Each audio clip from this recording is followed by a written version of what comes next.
Le culte de crâne, que les gens ne viennent pas nous tromper pour nous dire, laisser croire que nous sommes des choses qu'on ne pense même pas. Nous sommes animistes, nous sommes ceci, tout ça. Non, ce n'est pas vrai. Le culte des crânes existe partout. Voilà. Le respect des morts, l'adoration des morts existe partout. Fait appel aux morts existe partout. C'est ça qu'on n'entend pas culte de crâne. Parce que nous avons dans des concessions où ça constitue déjà des communautés, les maisons où sont regroupés les crânes de tous les ancêtres, de génération en génération. Et de temps en temps, on fait appel à eux pour certaines choses. Et ils interviennent. Or, vous ne pouvez pas faire appel à quelqu'un que vous ne le respectez pas. Donc, en prévoyant à faire appel à lui, entre-temps, il y a tout un certain nombre de rites qu'on pratique pour les respecter et les honorer. C'est ça qu'on entend par culte des crânes. Quand, par exemple, sur le plan religieux, que protestant, lorsqu'on va dans un cimetière prier, là, c'est pour faire quoi? C'est la même chose chez nous. Comme dans les maisons de crânes. Il y a des périodes où on doit aller sacrifier une chèvre, tout ça, voilà. Pour les donner, voilà. C'est ça qu'on entend par culte de crâne. Et ça, personnellement, je le respecte beaucoup. Voilà. C'est-à-dire que vous êtes un adepte du culte? Non, un adepte. Et c'est même pourquoi vous aurez le temps de me poser tout le temps la question de savoir quel est mon secret. Mais mon secret est que je compte beaucoup sur tous mes parents qui sont morts. Non, je compte beaucoup sur eux. De manière que, des fois, avant même de prendre certaines positions, d'agir n'importe quoi, je demande d'abord leur concours pour qu'ils ne me laissent pas m'induire en erreur. Voilà. Alors, qui sont ceux dont on peut faire le culte du crâne? Qui sont les personnes dont on fait le culte du crâne? Le culte, les personnes, d'abord, je suis le 17e chef. Tous les 16 autres, c'est moi qui administre tout le culte des crânes sur leur crâne. Parce que tous ces crânes sont détenus par moi. Et c'est moi qui administre tous les cultes de tous leurs enfants, descendants, tout. Voilà. Et donc tous leurs crânes sont quelque part? Oui, au Panthéon. Ouais. Alors, quand on fait le culte des crânes, à partir de quel moment retire-t-on le crâne d'un individu décédé pour le mettre au Panthéon? Quand il est mort, il faut attendre moins 9 mois. Mais avant, on se retrouve à ce niveau.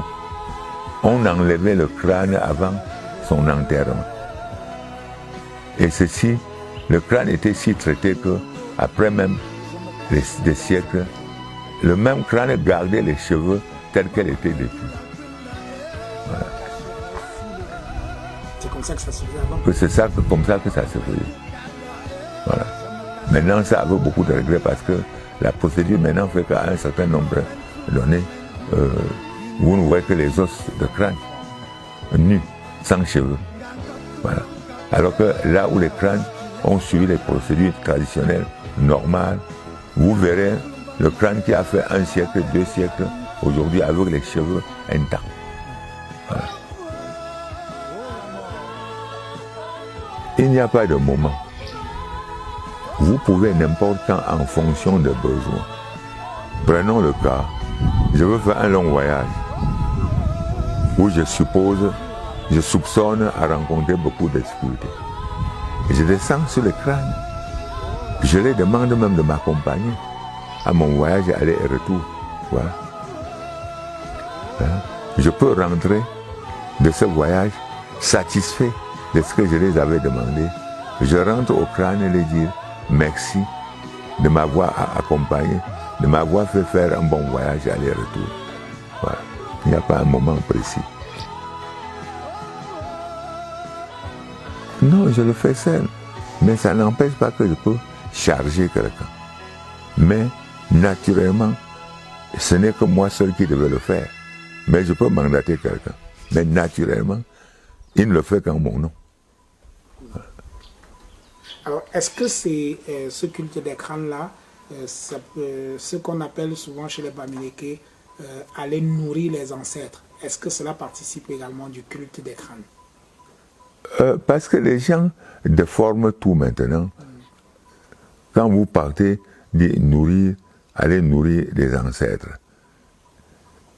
Et ce mot provient de ces héritiers qui ont utilisé les crânes pour nuire même à la famille. Voilà. Tu vas pour un simple geste qu'il fallait, le jujube ou du sel, ils te calculent, fait tout un budget à des centaines de millions. Et là, ce mot vient de dire que tu vas nourrir les crânes. Non. Voilà. Il s'agit là des occasions à faire des gestes symboliques, voilà, qui fait sentir au crâne que vous continuez à les respecter, à les honorer, comme par le passé. C'est par exemple avec de l'huile de palme. Le palme, du sel, le jujube, tout ça.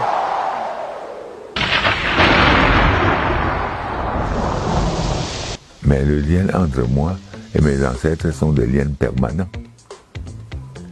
Voilà, des liens permanents. À ne pas rompre. C'est la régularité de ce contact. C'est-à-dire la manière dont je m'intéresse d'eux. Eux, ils sont permanemment avec moi, mais ils ne me permettent pas de les voir.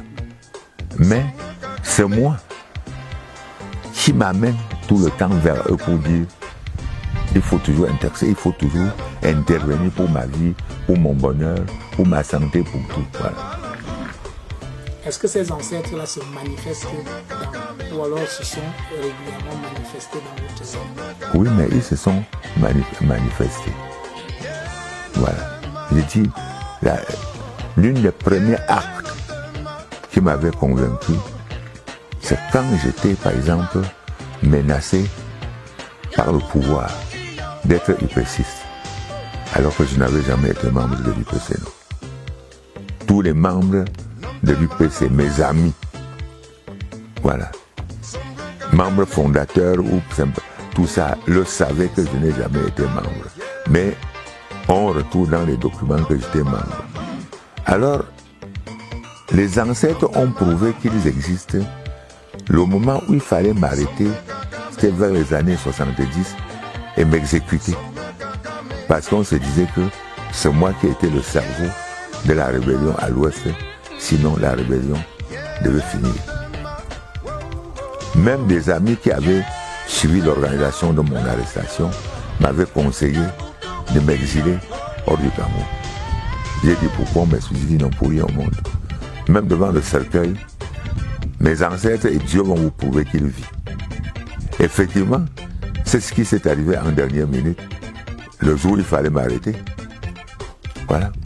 L'officier qui devait m'arrêter n'avait rien compris que juste à quelques minutes de mon arrestation, voilà une ralliée qui se rallie par moi. Et c'est moi qui l'amène à la région de gendarmerie. Quand elle se ralliait, elle n'était pas de Bamejou. C'était une femme chambre. Pas une illettrée, non. Mais c'est elle qui a fait découvrir, même détruire des postes de maquisage dans lesquels on avait trouvé des documents où il préparait mon assassinat. Et avait même le plan de mon logement. Voilà comment Dieu agit. Voilà comment les ancêtres agissent. Voilà. Et parce que effectivement, j'étais innocemment accusé. Et il n'y a que moi seul qui savait que j'étais innocemment accusé. Rien ne pouvait justifier, de par mes contacts avec les leaders de ces partis. Mes contacts étaient fermes. Mes prises de position faisaient de moi un membre. Parce que mes prises de position étaient semblables à la leur.